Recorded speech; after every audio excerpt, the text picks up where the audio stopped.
Salut à tous. Aujourd'hui, on va parler d'un sujet qui nous concerne tous, que tu sois jeune, actif ou déjà à la retraite. L'avenir des retraites en France et ce qui pourrait se passer d'ici 2035. Alors, je sais, ça peut paraître compliqué ou même ennuyeux, mais promis, je vais t'expliquer ça simplement, comme si on discutait ensemble autour d'un café. Pas de jargon politique, pas de mots compliqués, on y va tranquille. Comment marche notre système de retraite aujourd'hui ?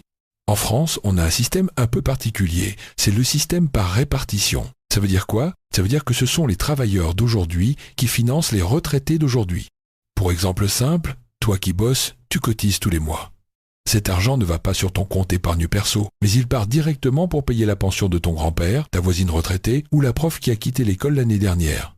C'est basé sur la solidarité entre générations. Et il y a deux grandes parties, le régime de base et le régime complémentaire, comme l'Agirc-Arrco pour ceux qui bossent dans le privé. En théorie, ça marche bien tant qu'il y a beaucoup de travailleurs et moins de retraités. Mais tu devines la suite ? La réforme de 2023, qu'est-ce qui a changé ? En 2023, il y a eu une grosse réforme. L'âge légal de départ à la retraite a été repoussé à 64 ans.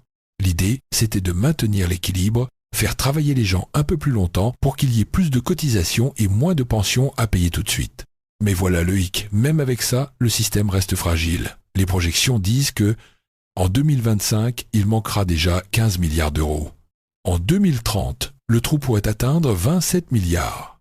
Et le déficit pourrait continuer jusqu'en 2070. En clair, le système coûte plus cher que ce qu'il rapporte et ça risque de durer très longtemps. Pourquoi c'est un problème ? Parce qu'en parallèle, la France traîne un énorme sac à dos rempli de dettes. La dette publique, c'est quoi ? C'est comme si tu vivais tous les mois au-dessus de tes moyens. Tu gagnes 2000 euros, tu dépenses 2300 euros et tu compenses en prenant un crédit. Sauf que ça dure non pas quelques mois, mais 50 ans. Résultat, la dette de la France dépasse aujourd'hui les 3300 milliards d'euros. Ça représente plus de 113% de la richesse produite par le pays en un an. Et pourquoi on en est là ? Depuis les années 70, l'État dépense plus qu'il ne gagne. Chaque crise, comme les chocs pétroliers, la crise de 2008 et le Covid-19, a obligé l'État à dépenser encore plus pour aider les entreprises et les familles. Et comme la croissance est faible, il y a moins d'argent qui rentre. Bref, on vit à crédit depuis des décennies.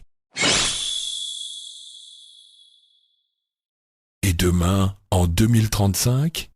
Là où ça se complique, c'est avec la démographie. La population française vieillit, c'est simple. En 2005, il y avait environ 12,6 millions de personnes de plus de 60 ans. En 2050, il y en aura plus de 22 millions. Et dès 2035, il y aura probablement plus de décès que de naissances. Ça veut dire quoi ? De plus en plus de retraités et de moins en moins d'actifs pour financer leur pension.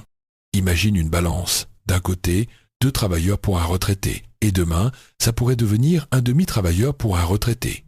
Tu comprends vite que la balance penche du mauvais côté. L'économie à l'horizon, 2035. Alors, est-ce qu'il y a de l'espoir ? Oui, mais ça dépend. La Banque de France prévoit une petite croissance, environ 0,6% par an en 2025. C'est faible, mais certains misent sur la réindustrialisation et sur des technologies comme l'intelligence artificielle pour relancer la machine.